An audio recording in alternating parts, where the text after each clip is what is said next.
Hello, and welcome to the Polyglot Parenting video series. I'm Alana Scheidlow, a speech-language pathologist based in New York City. I've worked with language learners of all ages, and I specialize in helping parents navigate the joys and challenges of raising kids with more than one language. I'm also mom to a bilingual kid myself, so to me this topic is not just business, it's personal. I'd like to start this video series by debunking some myths about bilingualism that parents hear all the time.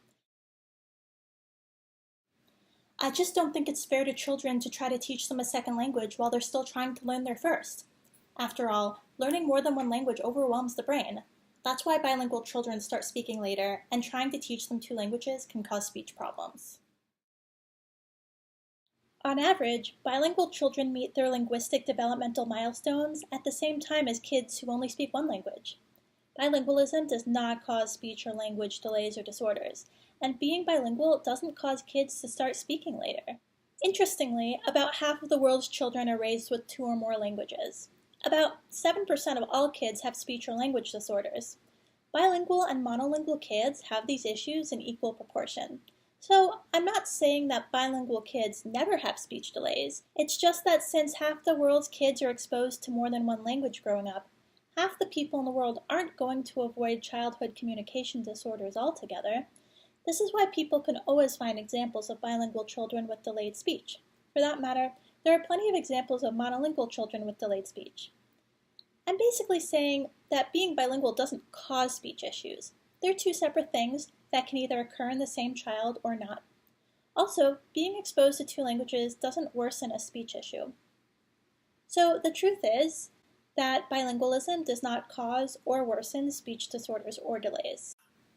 But surely a child's brain can't handle two languages at once. My friend, you're making an incorrect assumption that becoming better at a second language has to mean getting worse at your first language. This myth incorrectly assumes that the brain has only a limited amount of space to devote to language, and that's not true. Learning more languages means knowing more languages. Now, sure, there are only so many hours in a day, and someone may not have time to learn every language that they'd like, but it has nothing to do with space in the brain. It's kind of like how learning the piano well doesn't cause you to be worse at playing the guitar. Now, it's possible that you may not have as much time as you wish to devote to practicing each piano and guitar, so you end up becoming better at one than the other. But if you're devoted to becoming skilled at playing both piano and guitar, you can. Your brain is not limited in its ability to do so. Just so, the human brain, and especially young children's brains, have room to become fluent in multiple languages, given enough support and opportunities to learn that language. In fact, bilingualism has so many benefits to a child's brain that they deserve a whole other video of their own. And let's stretch this analogy further. Some people may say that if you drop one language, you'll get better at another. But again, it's all about practice time, and not at all about the number of languages. Just like quitting playing the piano won't automatically make you better at playing the guitar, dropping one language doesn't make you better in another language. So the truth is, the human brain can handle multiple languages. But children get confused because they're exposed to more than one language. They mix languages because they can't tell which is which. Will no one think of the poor, confused children? Mixing two languages is not a sign of confusion. In fact, it's nothing to worry about.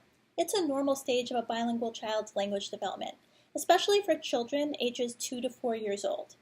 Speech experts expect that kids will mix their languages at that age. They're using whichever word is most comfortable for them to use at that moment. Children have separate systems in their mind for each of their languages from infancy, so they know which words belong to which language, and starting from age 2 and certainly by age 4, children can be expected to be able to figure out the strongest language of their conversation partner and switch to speaking in that language. Another manifestation of mixing languages in one sentence is when older children or adults go back and forth between two languages intentionally during a conversation. And that is called code switching, and it's an intentional communication choice, also not a sign of confusion. The fact is that half of the children in the world are raised with two or more languages, and half the world's children are not walking around in a perpetual state of confusion. For more information about language mixing, intentional code switching in older children, and other facts about typical childhood bilingual speech development, I recommend checking out this book. Dual Language Development and Disorders, a handbook on bilingualism and second language learning. And this is by Genesee, Paradis, and Crego. As you can see, this is my well-read, well-loved, well-worn copy that I've read so many times that I have Post-its all over it. And it's geared towards speech therapists, teachers, and parents, and it offers really useful information. The truth is that mixing languages is normal, not a sign of confusion. Yes, that does make sense. After all, children do pick up languages super easily, like tiny little sponges. Okay, there is a grain of truth in this one. Children are better and faster at picking up languages than adults on average. Having said that, children still require a lot of language input to become bilingual and to stay bilingual through adulthood. In a perfect world, their total language input from age 0 to 18 would be 50-50 in each language. In the real world, though, a good target for fluency is at least 20 hours a week of exposure to the minority language.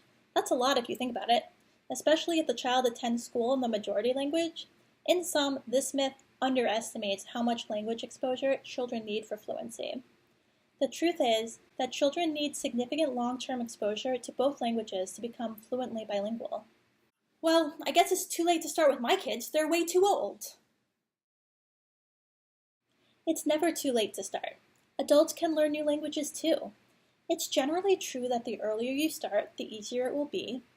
Over time, it does get harder for people to learn a new language.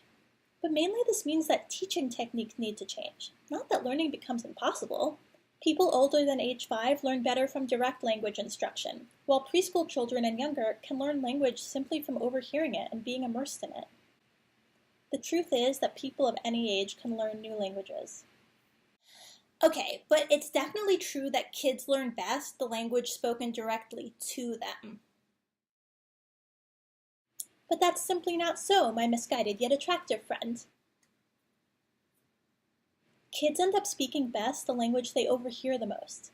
For very young children, that tends to be the language that the adults in the child's home speak to each other.